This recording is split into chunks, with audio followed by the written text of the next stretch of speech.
5 years. ఈరోజు మనము DSC school assistant గణిత శాస్త్రము తెలుగు మరియు సంస్కృత అకాడమీ ఆంధ్రప్రదేశ్ వారి బుక్ అండి. ఇందులో మ్యాథ్స్ కంటెంట్ చేసుకుంటున్నాము, రేఖాగణితము, జామితి అండి. ఇందులో ప్రాక్టీస్ ఫిట్ చేసుకుంటున్నాము. సంఖ్యా వ్యవస్థ, అంకగణితం అయిపోయింది. సో ఇందులో కీ కాన్సెప్ట్స్ కొన్ని చెప్పుకొని ఉన్నాము, మిగతావి కంటిన్యూ చేస్తున్నాను. వృత్తము అంటే ఒక తలంలో ఒక స్థిర బిందువు నుండి స్థిర దూరంలో గల బిందువుల సమితినే వృత్తము అంటారు. వృత్త కేంద్రం గుండా పోయే అతిపెద్ద జా వ్యాసం అంటారు. దానిలో సగం వ్యాసార్థం. వృత్తాన్ని 2 బిందువుల వద్ద ఖండించే సరళ రేఖ ఛేదన రేఖ. ఇవన్నీ ఇంపార్టెంటేనండి డిఎస్సికి, చిన్న బ్లాంక్ కూడా వదలకూడదు. వృత్తాన్ని ఒక బిందువు వద్ద తాకుతూ పోయే రేఖ స్పర్శరేఖ. వృత్తంలో ఒక భాగమే చాపము. ఒక తలంలో ఒక బిందువు గుండా అనంత వృత్తాలను గీయవచ్చు. ఇదేవిధంగా ఒక తలంలో 2 బిందువుల గుండా కూడా అనంత వృత్తాలను గీయగలము. 3 సరేఖీయాలు కాని బిందువుల గుండా ఒకే ఒక వృత్తాన్ని గీయగలము. సరేఖీయాలు అయిన 3 బిందువులు గుండా గీదగిన వృత్తాల సంఖ్య 0. సరేఖీయాలు అయితే అన్ని స్ట్రైట్ లైన్ మీద ఉంటాయి కదండి, అప్పుడు మనము వృత్తాన్ని గీయలేం కాబట్టి 0. సమాన జాలు వృత్త కేంద్రానికి సమాన దూరంలో ఉంటాయి. ఆ సమాన జాలలో పెద్ద జా అనేది కేంద్రానికి దగ్గరగా, చిన్న జా అనేది కేంద్రానికి దూరంగా ఉంటాయి. వృత్త కేంద్రం నుండి జా మీద గీయబడిన లంబం ఆ జాను సమద్వికరణ చేస్తుంది. అల్పచాపము వృత్త కేంద్రం వద్ద చేయి కోణం అనేది 180 డిగ్రీల కంటే తక్కువ. అధిక చాపము కేంద్రం వద్ద చేయి కోణం 180 డిగ్రీల కంటే ఎక్కువ. ఇవన్నీ ప్రతి లైను కూడా, ప్రతి పాయింట్ కూడా ఒక బిట్ కిందకు వస్తుందండి. దీంట్లో అయితే చాలా బిట్లు వచ్చినాయి. ఈ పాయింట్లో చూసుకోవాలండి, జాగ్రత్తగా అబ్జర్వ్ చేసుకుంటూ వెళ్దాము. ఒకే వృత్త ఖండంలోని కోణాలు సమానము. ఒక వృత్తానికి స్పర్శరేఖలు అనంతము. స్పర్శ బిందువు వద్ద గీయబడిన వ్యాసార్థం ఆ స్పర్శరేఖకు లంబంగా ఉంటుంది. వ్యాసం చివరి బిందువుల వద్ద గీయబడిన స్పర్శరేఖలు సమాంతరాలు. బాహ్య బిందువు నుండి ఒక వృత్తానికి 2 స్పర్శరేఖలను గీయవచ్చు. వాటి పొడవులు సమానం. ప్రతి స్పర్శరేఖ ఖండం పొడవు చూడండి, ఇక్కడ ఒక ఫార్ములా కూడా ఇచ్చారు. స్పర్శరేఖ పొడవు అనేది √d² - r². ఇక్కడ d అనేది బాహ్య బిందువుకు కేంద్రం నుండి గల దూరం, r అనేది వ్యాసార్థం. ఒకే కేంద్రంతో వేరువేరు వ్యాసార్థాలతో గీచిన వృత్తాలను ఏకకేంద్ర వృత్తాలు అంటారు. పెద్ద వృత్తానికి గీచిన జా చిన్న వృత్తానికి స్పర్శరేఖ అయితే ఆ స్పర్శ బిందువు వద్ద అది సమద్వికరణ చేయబడుతుంది. సౌష్టవం అంటే ఏంది? ఒక పటానికి అందాన్ని ఇచ్చే క్రమత్వం, సమత్వం కలిగిన లక్షణాలు కలిగిన పటాలనే సౌష్టవ పటాలు అంటారు. సౌష్టవం అనేది రేఖా సౌష్టవం, భ్రమణ సౌష్టవం, బిందు సౌష్టవం, 3 రకాలండి. రేఖా సౌష్టవం అంటే రేఖను 2 సర్వసమాన భాగాలుగా విభజించినట్లయితే ఆ పటాన్ని సౌష్టవ పటం అంటారు, లేక సౌష్టవ అక్షము అంటారు. n భుజాలు కలిగిన క్రమ బహుభుజి యొక్క వరుస సౌష్టవ అక్షాల మధ్య కోణం అనేది 360 degrees / 2n అవుతుందండి. ఇది గుర్తుపెట్టుకోవాలి, బాగా ఇంపార్టెంట్. భ్రమణ సౌష్టవం కూడా ఇంపార్టెంట్నే. ఒక పటంలో మధ్య బిందువు గుండా పటాన్ని కొంత కోణంతో భ్రమణం చెందిస్తే ఏర్పడు పటం మొదటి పటానికి సరసమానమైతే ఆ పటానికి భ్రమణ సౌష్టవం ఉందంటాం.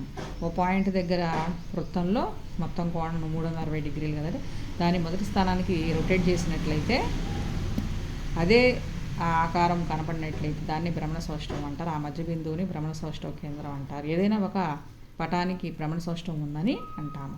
ఆ మధ్య బిందువునే భ్రమణ సౌష్టవ కేంద్రము అని అంటారు.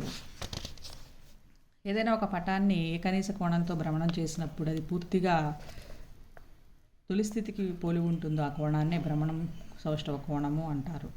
ఒక పూర్తి భ్రమణంలో 360 డిగ్రీల కోణంలో పటం తన యథార్థ ఆకారాన్ని ఎన్నిసార్లు పొందుతుందో ఆ పటం యొక్క భ్రమణ సౌష్టవ పరిమాణం అంటారు.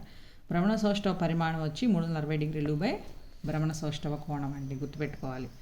బిందు సౌష్టవం పటాన్ని ఓ బిందువుపై 180 డిగ్రీలు చేయగా అది ఎటు మార్పు చెందని ఆ పటము బిందు సౌష్టవాన్ని కలిగి ఉంటుంది. ఇక్కడ 180 డిగ్రీలు. భ్రమణ సౌష్టవం అంటే 360 డిగ్రీలు అనగా ఒక పటాన్ని పైనుండి కిందకు లేదా వ్యతిరేక దిశలో చూపినా ఒకే విధంగా కనిపిస్తుంది. ఆ పటంలో ఏదైనా ఒక బిందువు గుండా ఆ పటం యొక్క సరిహద్దు దాకుతూ గీచిన ప్రతి రేఖాఖండం ఆ బిందువు వద్ద సమద్వికరణం అవుతే ఆ పటం బిందు సౌష్టవాన్ని కలిగి ఉంటుంది.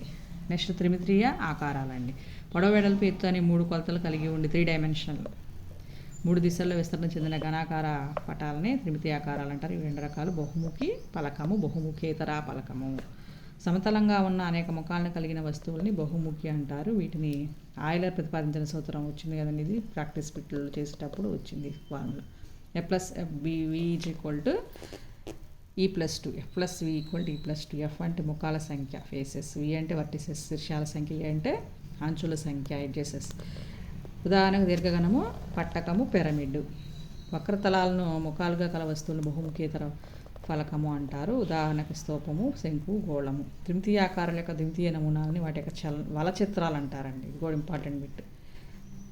తర్వాత ఈ రకమైన ఘనాకారం పొందడానికి వేరువేరు వల రూపాలని ఉపయోగించవచ్చు.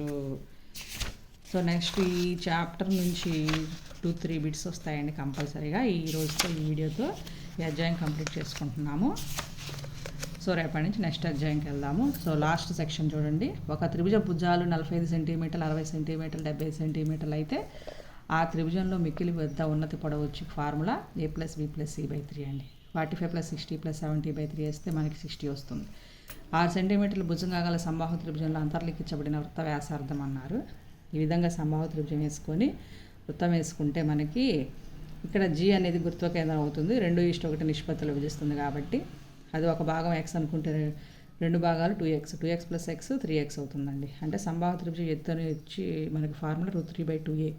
ఏ అంటే ఇక్కడ x దట్ ఈక్వల్ టు అదే ఏ అంటే ఇక్కడ 6 సెంటీమీటర్ల భుజం కదండి. దాని ప్రకారం వేసుకుంటే √3/2 × 6 = ఆ ఎత్తు 3 భాగాలు కాబట్టి 3x అవుతుందండి. x కనుక్కుంటే √3 వస్తుంది. ఈ విధంగా మనకి వృత్త వ్యాసార్థం √3.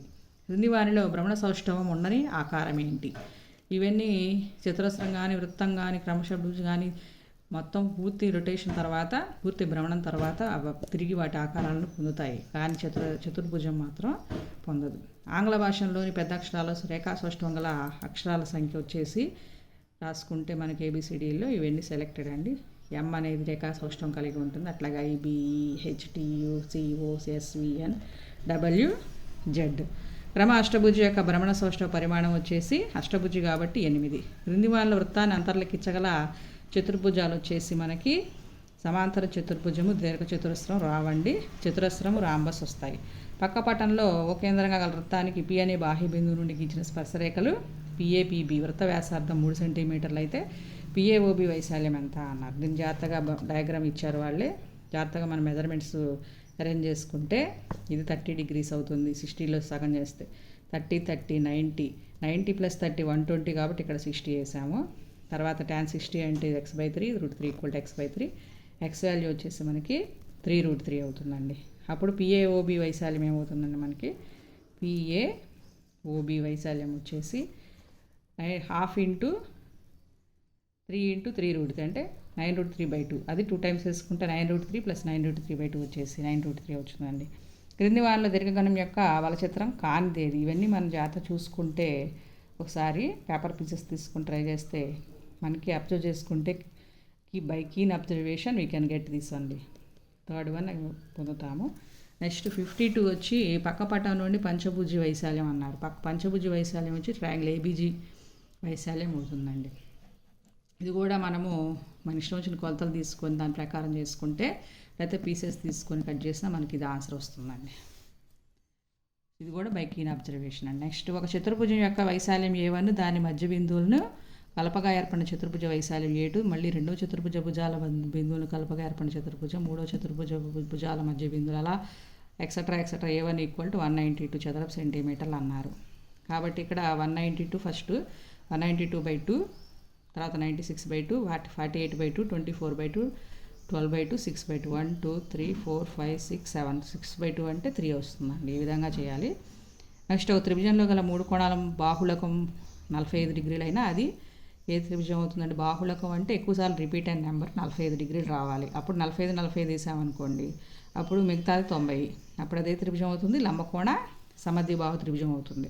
12 సెంటీమీటర్లు 16 సెంటీమీటర్ల లంబకోణం ఏర్పరచు భుజాలుగా గల లంబకోణ త్రిభుజ కర్ణ వ్యాసంగా గల వృత్తంలో అంతర్లిఖించబడిన చతురస్ర వైశాల్యం వచ్చేసి మనకి ఇది జాగ్రత్తగా అబ్జర్వ్ చేసుకుంటే ఇక మనకి కర్ణం వచ్చేసి 20 అవుతుందండి. ఎందుకంటే 12² + 16² అండర్ రూట్ వేస్తే 20.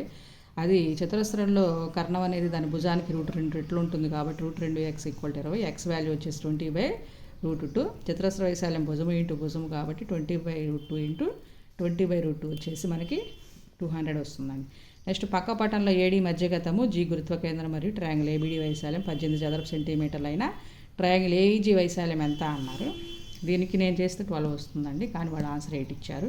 3 పార్ట్స్ వచ్చి 36 అయితే 1 పార్ట్ 12 అవుతుందండి, చూసుకోండి కొంచెం. నెక్స్ట్ ఎల్ ప్యారలల్ టు ఎమ్ మరియు ఏబిసిబిలు యాంగిల్ ఏ వద్ద యాంగిల్ సి వద్ద గీయబడిన కోణ సమద్వికరణ రేఖలైన ఎక్స్ ఈక్వల్ టు ఎంత అన్నారు. సో దీనికి కూడా డయాగ్రామ్ వాళ్ళే ఇచ్చారు. మన మెజర్మెంట్స్ జాగ్రత్తగా చూసుకుంటే ఇది రేఖీయ ద్వయం కాబట్టి 150 + 30 180. ఇక్కడ 30 ఉంటే ఇక్కడ ఇది తిర్యక్ రేఖ, 2 సమాంతర రేఖలు 15 15 30 150. ఈ విధంగా చేసుకుంటే ట్రయాంగిల్ యాంగిల్ సమ్ ప్రాపర్టీ ప్రకారం 2x + 10 + 90 = 180, ఎక్స్ వాల్యూ 40 వస్తుందండి. ఇంతటితో వీడియోని అయిపోయిందండి రేఖాగణితము. నెక్స్ట్ వీడియోలో నెక్స్ట్ ఎగ్జామ్కి వెళ్ళిపోతున్నాము. దయచేసి అభ్యర్థులందరూ సబ్స్క్రైబ్ చేసుకోండి, అలాగే షేర్ చేసి లైక్ కొట్టండి. Thank you.